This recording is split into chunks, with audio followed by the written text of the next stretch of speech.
Hello everyone, it's the Historical Gamer once again, and today is the last day of 2017, the final day of a big year for the channel and a big year for strategy, wargaming, and gaming in general. In today's video, I'm going to be taking a look at my 5 top games from 2017. Real quick caveat, some of these games may have been released in late 2016. At least one of them, for example, is a late 2016 game, but I didn't have enough time to play it in 2016 to really rate it that year. Additionally, there is at least one DLC pack in this list as well, which is it released this year, but the base game came out before. That's fine because, in my view, the DLC pack really made the game a more fully featured game and improved my experience enough to rate it in my top 5 games. So there is some DLC. These are games that are released in 2017 for the most part. A little bit of late 2016 is acceptable again. And again, these are my top 5 games of 2017. Obviously, I can only rate games that I played. There were several games that probably would have been on the list if I had a few more months in the year. They came out late 2017, but they may end up on the 2018 list when we get around to that. With that being said, guys, I am going to go ahead and jump in to this list, my top 5 games of 2017, my top 5 strategy games of 2017. This list does vary a little bit for my top 5 games that I looked at on my Single Malt Strategy podcast with the Strategy Wargamer. And that's because this list is a little bit more broad and is strategy games in general. I hope you guys enjoy my top 5 strategy games of 2017. The first game on my list at number 5 is Strategic Command World War II War in Europe. Strategic Command is developed by Fury Software and published by Slitherine and Matrix Games. It is a reboot, really, of the Strategic Command series, which started all the way back in 2002 with the development of Strategic Command European Theater, which actually I played a bit of and came out published by Battlefront, which was the developer of the combat mission games. Strategic Command is a turn-based grand strategy game which puts you in the shoes of either the Allies, the Russians, the French, the British, the Americans in Western Europe, or as the Axis powers, Germany and less centrally Italy. The game starts with the beginning of the war in Poland in September 1st of 1939 and concludes with the either victory or defeat of the Axis powers. The game has multiple different victory conditions, a wide number of scenarios, starting with the invasion of Poland. You can go with the invasion of Russia, and a whole bunch of other historical dates which you can start the game in. You have a lot of settings that you can customize or change around in the game. I didn't find myself manipulating that too much, but there is that ability. You even have the ability of making some of your other allies within your block. So if you're playing as the allies, theoretically you could make the Russians computer-controlled, which would be an interesting way to play, I suppose. I haven't found myself doing that at all. The game is a strategy game, but it's kind of like a hex basis game. It feels a little bit like Panzer General, or maybe a better comparison would be Commander the Great War, where you have units that have a basis strength, standard basis strength of 10. They can earn experience through multiple battles. You can equip them and do research that improves their quality, improves their technology. Research is a big piece of this game. And then they gain strength or are destroyed over the course of the war. There's a whole bunch of different unit types you can recruit from. Infantry even has multiple options between like army, corps size units, or airborne units. There's armored units, obviously, as this is World War II. Naval combat is the piece of the game that really intrigued me the most because, again, in some sense, this is very similar to Commander the Great War in that you try and conquer your enemy armies, try and conquer your enemy countries, and the war progresses through several sort of historical points. So the invasion of Poland, there will be various choices that you have to make that almost make it a little bit role-play. Do you want to deploy paratroopers early, but they're going to deploy at a lower strength, a unit that you'll get at lower strength? Do you want to hold them back but get them at full strength without having to pay to upgrade the units? You have the choice of, building more units, but there are certain caps on those units based on how many units you have, which I assume is intended to sort of model a manpower perspective. You get industry points every single turn, which represents basically industrial output or income or money. But that money can change based on who you conquer, as well as how your supply lines are going, which I'll get back to in a minute. The game also has a plunder feature. When you conquer an enemy country's capital, you plunder their treasury and you get a percentage of the amount of money that they have in the bank. It's a really interesting turn-based World War II game that I found myself enjoying quite a bit. And I think the piece that really intrigued me the most, and I'm not going to do a full-blown review of this game, that's not the point of this video, but I think the piece that intrigued me the most about this game and really kind of caused me to keep coming back is the way that industry is managed. Being able to lower industrial output by raiding enemy convoys, to me, really gets to the heart of the Battle of the Atlantic in a way that most World War II games kind of gloss over or ignore. In a lot of World War II games, you've got these submarines, but you're not really sure how to use them. They can't really be used effectively. It doesn't feel right. They end up being sort of auxiliaries to your main naval fleet. But this game really does a good job, I think, of capturing the naval combat in the North Atlantic and the Mediterranean for that matter. If you put German submarines along convoy routes, which are diagrammed on the map, you have lines that represent different convoy routes for the British or even the Germans. If you put your own naval forces on those routes, every turn that they're there, they will reduce the enemy industrial output by some random factor. If you put multiple units on there, it can create a multiplier effect, which will reduce the enemy economic output. And it really, I think, it gets to the sort of diversion of resources to the Battle of the Atlantic, the strangling of the British Empire by reducing its overseas convoys and overseas income. And it also changes dynamically throughout the war. So as Canada comes in, convoy routes change. As different countries come in, convoy routes are either removed or change.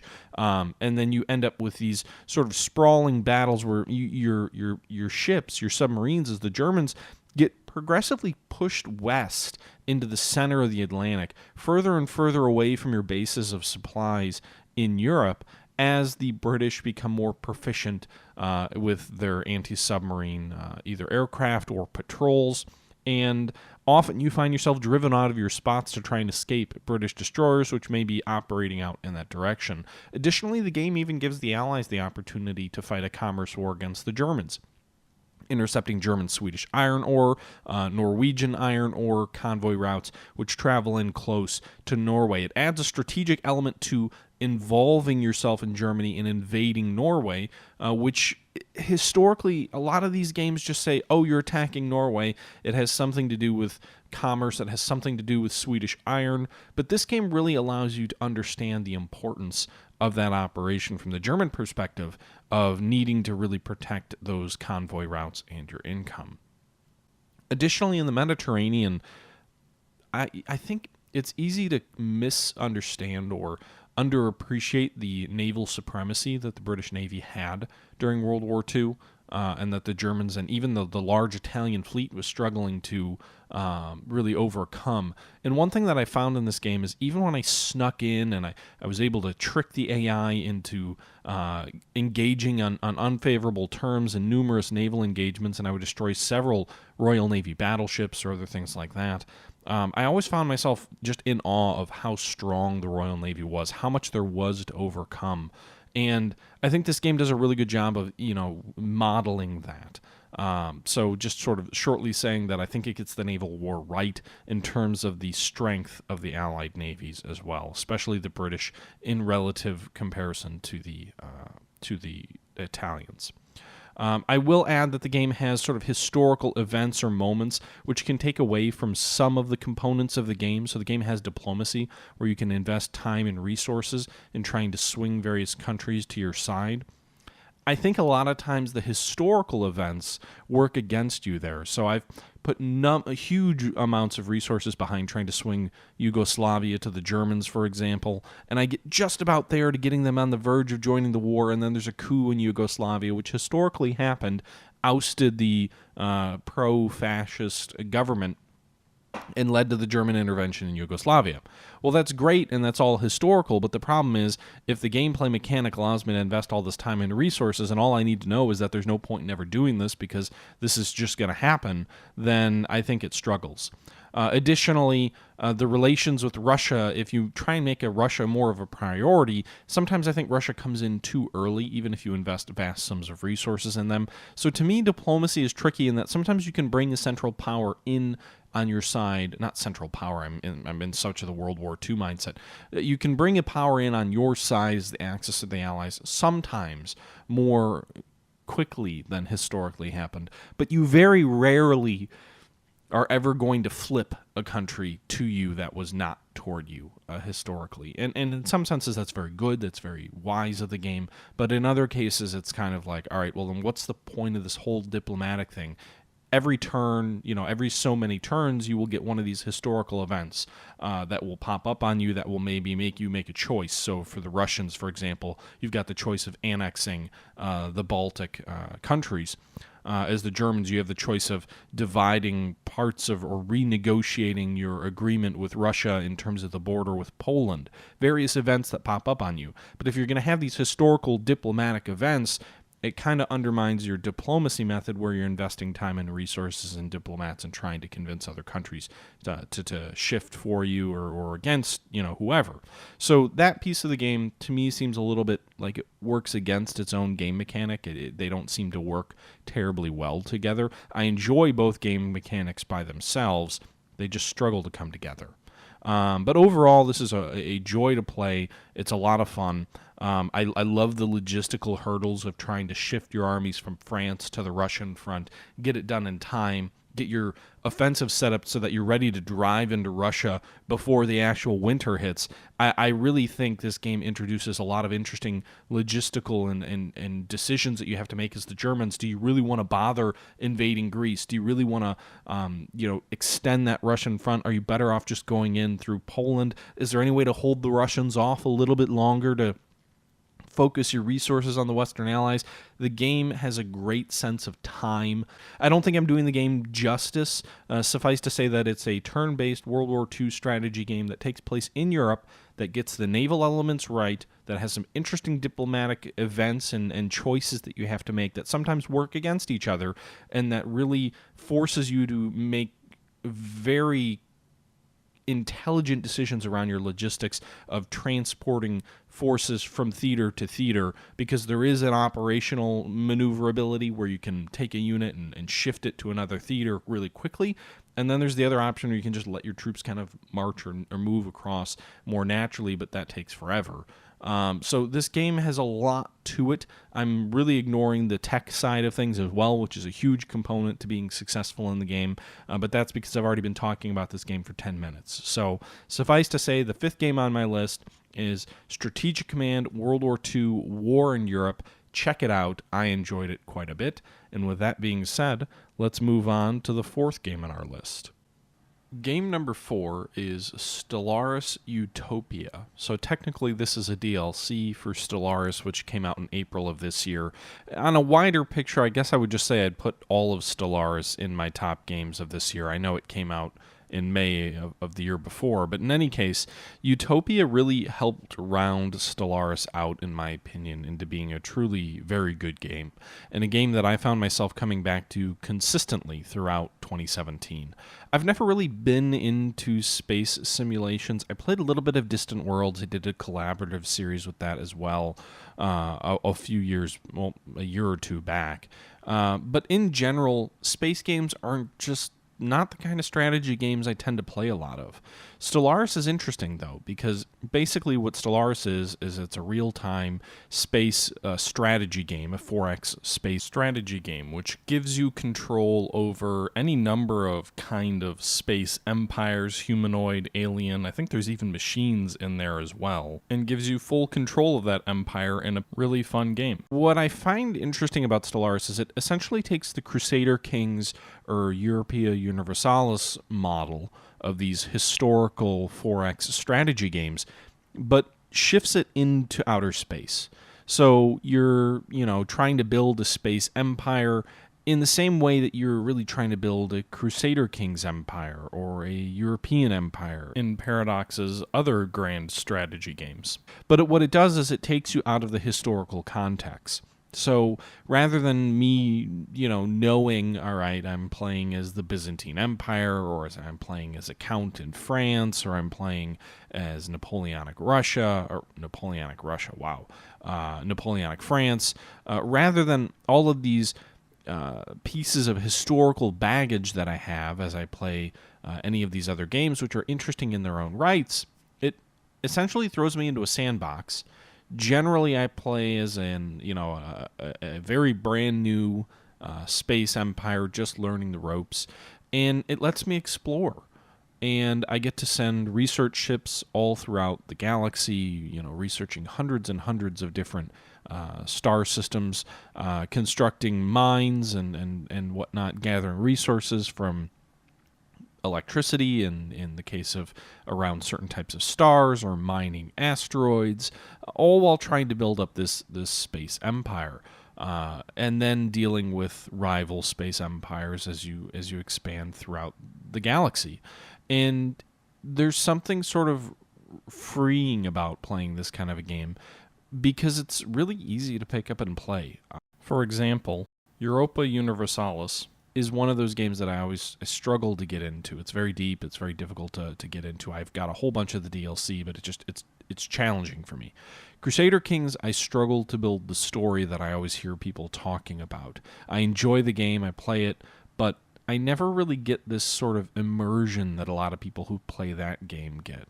Hearts of Iron 4 was actually on my list of top games of last year, but I haven't really come back to it yet this year. I'm looking forward to some of the DLC that's scheduled for next year. But what I find myself with Stellaris is it's almost the perfect game to pick up and play and just kind of relax, unwind a bit with. It's really easy to manage. It's really easy, at least early in your empire. It's not too daunting. Things are pretty straightforward. All right, I want to build up, my spaceport. I want to advance down certain tech trees. I want to increase the amount of populations I have on this planet and kind of focus in on certain types of buildings. But in general, it's not that challenging to get by. It is difficult to master. It's not an easy game to master. But in my view, it takes what is incredibly complex and difficult in terms of a game like Distant Worlds, and it simplifies it into a game like Stellaris. Now, maybe that's not what you're looking for. Maybe you're not looking for a big 4X game that's challenging to master but isn't too difficult to pick up and just kind of play and kind of learn. But for me, that's what Stellaris is, and I enjoyed it a lot. Now, there are admittedly things that I think would make the game a little bit more engaging, such as civilian commercial traffic. Distant Worlds, for example, has probably way too much civilian economic activity going on. Stellaris probably doesn't have enough, although there are modifications to help fix that. But in general, I don't feel like I'm losing too much with Stellaris. I will say the original release of the game was a little bit simplistic for me, but with the Utopia DLC, it feels like they added in the important pieces that were missing without making it overly complex. And so I kind of feel like Stellaris has that perfect balance of complexity and depth that you kind of expect in a Paradox game, sleek user interface, but not the overly complex behemoth that a lot of space strategy games like Aurora are. Nothing against those. I love War in the Pacific myself, which is a complex World War II game, but not what I'm looking for in general in terms of space strategy games. Stellaris fits the perfect blend of complexity, simplicity, and design, in my opinion. And the Utopia DLC really kind of fleshed that in, as I've already said, in a way that the original game didn't have. The original game did feel a little light, but with Utopia, this year I found myself playing a ton of it, especially online with friends, playing online with Kushin from Kushin's Gaming. It's almost the perfect game to pick up and play for a casual gaming afternoon with friends that requires you to think, but is also approachable enough if you're not already versed in the game to still have an enjoyable time. So that sums up Stellaris Utopia, my number 4 game of 2017. The third game on my list for best strategy games of 2017 is a game called Bomber Crew. It's developed by Runner Duck and published by Curve Digital. It's a cartoony World War II bomber game, which puts you in the shoes of a crew of, or I guess sort of the commander of a crew of a World War II British Lancaster bomber. And it's very cartoony, as I've said. You can put custom paint jobs on your aircraft. You can, have your crew members go out onto the wing of an aircraft to put out a fire of one of, or not put out a fire, but repair one of your engines.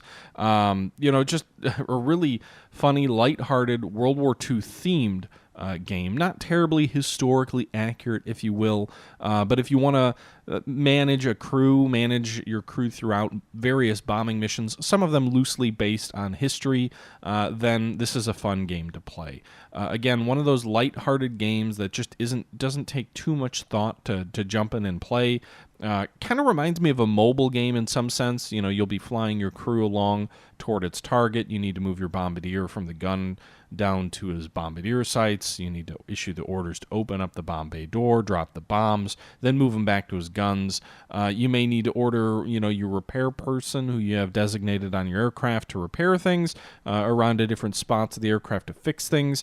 But it's more than just that. It's more than just getting through the missions and ordering people around in a very sort of clicky way, sort of a high number of clicks per second type of a game. You also need to upgrade your aircraft. So as you progress through the campaign, you need to improve your engines from a Mark 1 to a Mark 2, or maybe you want to add armor to your engines. So you want an armored engine, or improve the fuselage, add armored fuselages, improve the weaponry on your aircraft to get better, more powerful guns. Customize your crew as well. Give them better equipment. Give them oxygen. There's all sorts of things that you need to manage in this game. And it's a lot of fun. It mixes a whole bunch of elements that I think are really common in mobile games with sort of the obsession of unlimited customization capabilities of a PC type game. And frankly, it's a heck of a lot of fun as you're flying your aircraft to see, it break in 2 and 3 of your crew members fly out the back, or, putting out fires and all of a sudden, one of your engines falls off. It's just a really lighthearted game that is a bit of a time sink, but also, interesting to think about as you're kind of playing through a World War II themed games. I've seen some people who have some issues with, the lack of historical realism, just sort of this game's characters which look like they're out of a cartoon, literally. But at the end of the day, it's a lot of fun. Don't take it too seriously. And I enjoyed Bomber Crew. I put a lot of time into it. It does get a little bit repetitive at times, but sort of the permadeath way that your crew dies, they're dead. You've got to start over with a fresh, green new crew.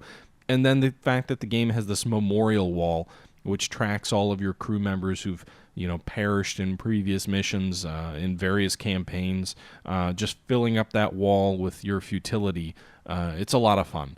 The biggest thing is the game gets a little bit grindy at times because you really need to keep repeating certain missions so that you're able to build your crew up to a effective enough fighting machine before you play some of the more difficult missions. That can make the game a little bit repetitive and dull at times, or maybe not dull, but just a little bit grindy. Certainly not anything worse than some of the games like World of Warships, where you've got to play like 50 missions or more with a single ship just to get a new module upgraded. It's not that bad, but it does get a little bit repetitive at times, and that's really the only critique I have, in my opinion, because it's if you don't want to have too much to think about, but you want a really challenging game that gives you a lot of different options and kind of build some attachment, some personal connections with some of your crew members. This is a fun game to do because in amongst all of that management of your crew and of your equipment, you kind of sort of build a storyline with some of your crew members. Maybe your bombardier survived a horrific crash that killed everybody else, but he's still around. You intuitively build that story with this game. And so you build a personal relationship and connection with your various crew members as you try and get them through a campaign. And it makes, the stress of, all right, I've got my mechanic who's survived 15 missions out there on the wing trying to replace an engine, and an enemy, now one of my other engines on the other side of the aircraft starts on fire. So you order your pilot to go into an emergency dive because that can put the fire out. Oh, but you forgot your repairman was on the wing, and now he's falling to his death, and he was your favorite character. I mean, it adds a whole bunch of emotional factors to a game that is really set up to deliver in that sense, to build those connections with your crew. And there aren't enough games out there, I don't think, that allow you to build a personal connection with your own crew members. Certainly not war games, right? You very rarely build a connection to an individual chit on a game. You don't build a ton of personal connections unless you are presupposed to do it in War in the Pacific. Maybe you absolutely love the USS Enterprise, so you build a connection with that unit, but you're probably not connected to the 31st Infantry Division. Maybe to some of your pilots, but in general, no. And this game really lets you do that in a way that sort of personalizes the loss of various crew members, although perhaps makes it a little bit too much of a shooting gallery to really hammer home the idea of war being something bad. This game's almost too lighthearted for that message to be effectively delivered. In any case, I enjoyed the hell out of this game. It was a real surprise coming out of nowhere. I didn't expect it, and a heck of a lot of fun. So if you haven't checked it out, I do recommend you look at Bomber Crew. It is available on Steam. It came out this fall, and I will probably have some more videos of that up sometime early next year. With that being said, let's move on to number 2. The second best game, or second most played game for me in 2017 was a game by a developer which I had on my list last year. Last year, one of my top games was the game Atlantic Fleet, which puts you in the shoes of the German Navy or Royal Navy during World War II as you fight the Battle of the Atlantic. Well, this developer came out with a new game this year, which put you in the Cold War. It puts you in the shoes of a U.S. submarine commander during a hypothetical Cold War gone hot, and you had to deal with the vast host of the Soviet Navy in an attempt to secure the sea lanes for NATO. That game is Cold Waters, which is really inspired by Red Storm Rising, the Tom Clancy book and eventual game by Microprose in the early 1990s. Cold Waters puts you in the shoes of an American submarine captain in either a hypothetical Third World War in 1968 or in 1984.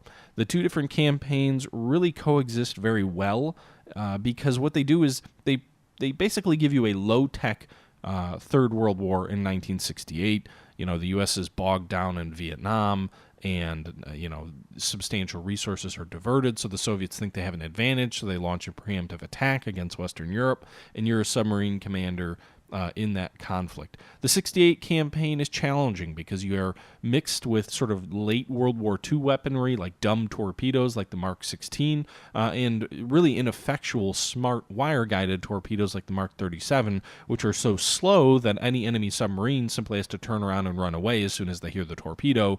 Unless you fire it inside 1,000 yards, it's pretty much never going to hit its target, and good luck getting inside that range. I find myself the Soviet submarines are a bigger threat in the 1968 scenario because their weaponry seems marginally better than your own. The 1984 scenario, your torpedoes are better than the Soviets, so your submarines are much more quiet than the Soviets, so it's easier to beat enemy submarines, but the enemy surface weaponry is much better in 1984 than the surface weaponry in 1968. So the campaigns have some really very interesting difference in the campaigns. They're both very challenging for very different reasons. It's easier to survive in the 68 campaign, but it's much harder to effectively destroy the enemy.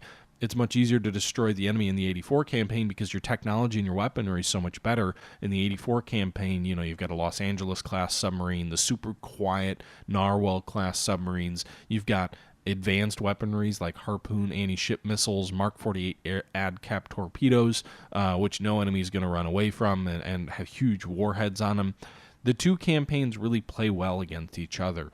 The art style of the game is brilliant. They went from this sort of turn-based naval combat in Atlantic Fleet to real-time combat in cold waters. And being in the shoes of a naval captain, obviously you're tracking your results throughout the campaign, your numbers of ships sunk, types of ships sunk, missions obtained, successful or unsuccessful. It has a bit of a dynamic campaign in it as well. As you're successful or unsuccessful, that will influence the campaign. Won't entirely decide the outcome, but it will influence the campaign on land. If you're not sinking enough Soviet submarines, those submarines are going to be harming U.S. Supply convoys coming across the Atlantic, which makes it harder for the land forces to win their victories on land. And so there's sort of this dynamic campaign element. The game has sort of multiple game modes. It has a sort of scripted battle mode or sort of scenarios that you can jump into, and then it has these campaigns, which I've been talking about. The campaigns are really the core of the game.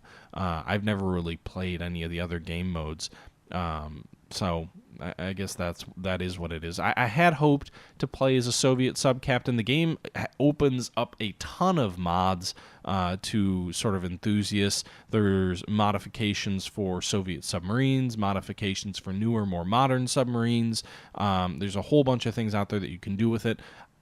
I think the challenge is any of those mods don't let you really mod the opponent side. So you could have Soviet submarines, but then you're fighting against Soviet submarines. Or you can have more modern U.S. submarines, but there's no more modern Soviet submarines. So there's no real challenge there. The game had said it was going to eventually add a Soviet campaign. They haven't done that yet. I would like to see them do that. They've also announced that they're looking at a South China Sea campaign, again from the perspective of the United States. I'm a little bit concerned that'll be too much of a shooting gallery unless they do a very modern campaign for the U.S. But I'm excited to see what that entails. Long story short, Cold Waters is a brilliant strategy game. Puts you in the shoes of this captain.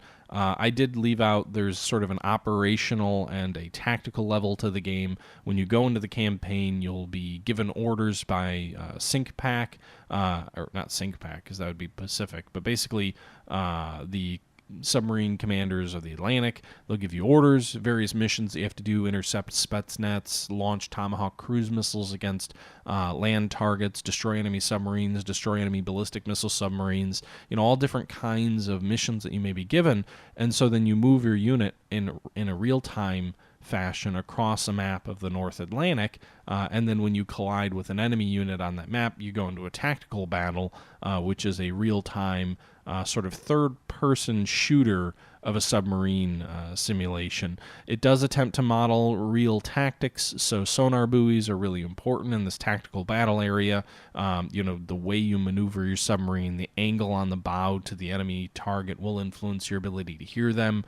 Acoustics, things like thermal layers are relevant in this game. So it really goes through the motions to try and feel like an authentic submarine simulator. It's a little bit point and clicky, a little bit arcadey to really be considered a hardcore submarine simulation game. When I'm maneuvering my submarine with WSAD keys and you can see torpedoes from an exterior view and you're diving and maneuvering your submarine around like a jet fighter underwater, sometimes it feels a little bit comical, but it's a lot of fun in any event. And in general, I think it gets the feeling really well, it gets the feeling down pat, as it should. So long story short, Cold Waters is a great game. If you haven't played it yet, I would recommend you take a look.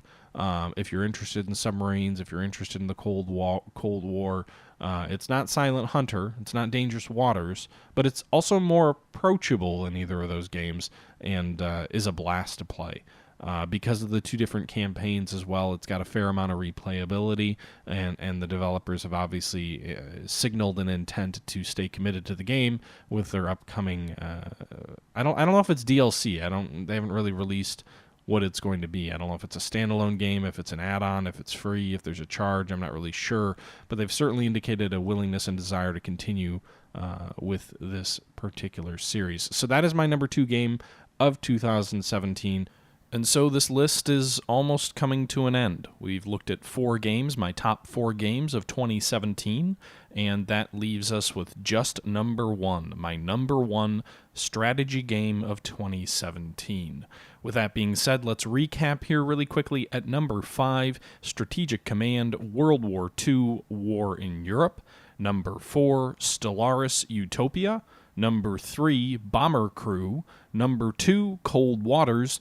And number 1, my number 1 strategy game of 2017 is Ultimate General Civil War. What can I say about this game that I haven't already said? In some ways, the spiritual successor to Sid Meier's Gettysburg. In some ways, the spiritual successor to Civil War Generals 2. It is the best Civil War game that I have played in quite some time. And it's just phenomenal. The game was officially released out of early access in 2017, so I guess my review last year was looking at the sort of early access version of the game, but it is now out, completed. I believe all the additions that are going to be made to the game have been made. The final patches have come out. This is the final version of the game. I tried to write out some of what I was going to say in this video, and for Ultimate General Civil War, I ended up writing 12 pages about this game that turned into essentially a review and a love letter. And I don't want to spend 20 minutes now talking about this game that I've already talked about on the channel ad nauseum and have created over 100 videos for on this channel. I don't want to bore you with that. I've already had people say, all right, we get it, you love the game. In the podcast that I do, stop talking about it so much. But what I will say is this. This game has a lot of different options for you. You can play custom battles, which basically give you an individual scenario like the battle around Dunker Church at Antietam, the Angle at Spotsylvania, individual components of various battles that let you play scenarios out in a quasi-Sid Meier's Gettysburg way of you have this individual piece of the field, you have this specific objective, it's not the whole battle, and you get a certain number of troops that you get to fight with it and go ahead and win. But you also have that ability in the custom battle setting to create your own army and say, okay, this is the mission, but build your own force the way you see fit and fight it. So kind of a custom battle within a scenario. But then you've also got the historical battles that let you recreate the actual major battles of the Civil War.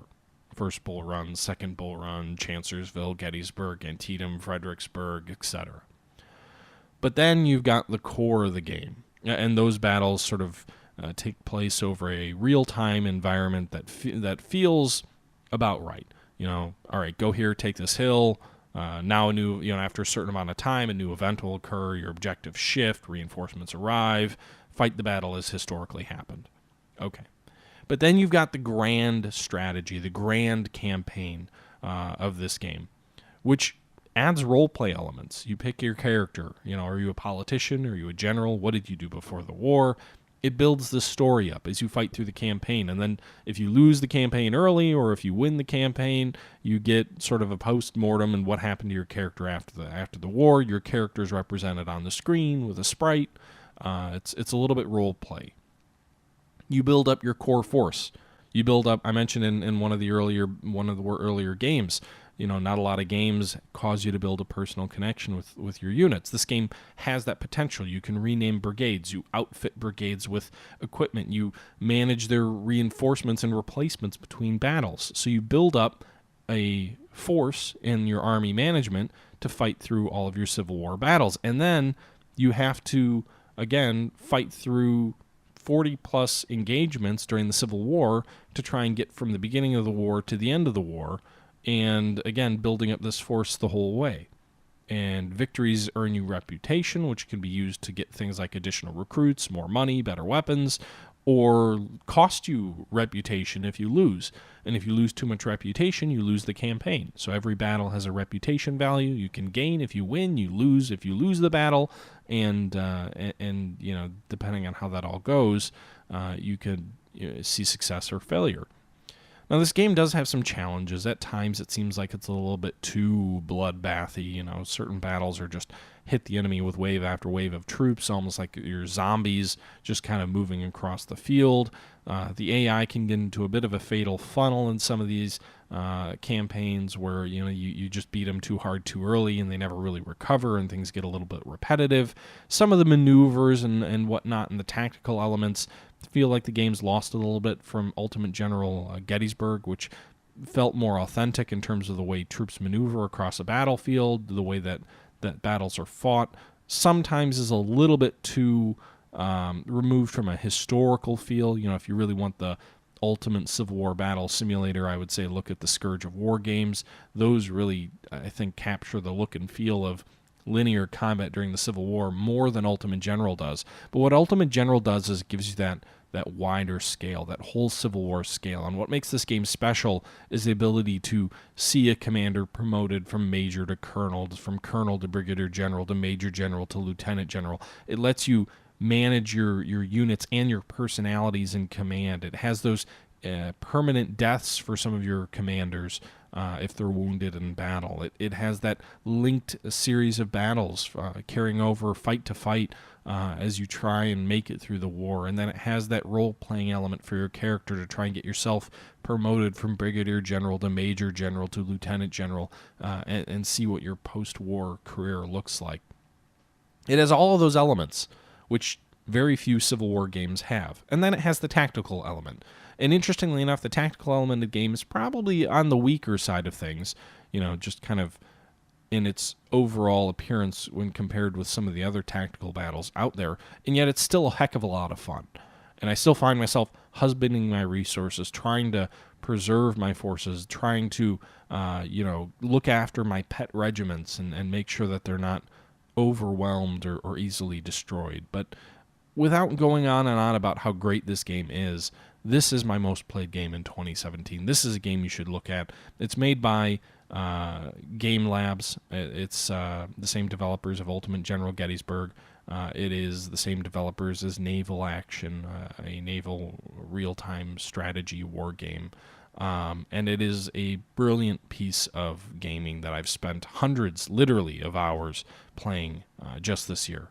So that's my list, folks. To briefly recap, my list number 5 is Strategic Command, World War II, War in Europe, published by Matrix and Slitherine Games, made by Fury Software.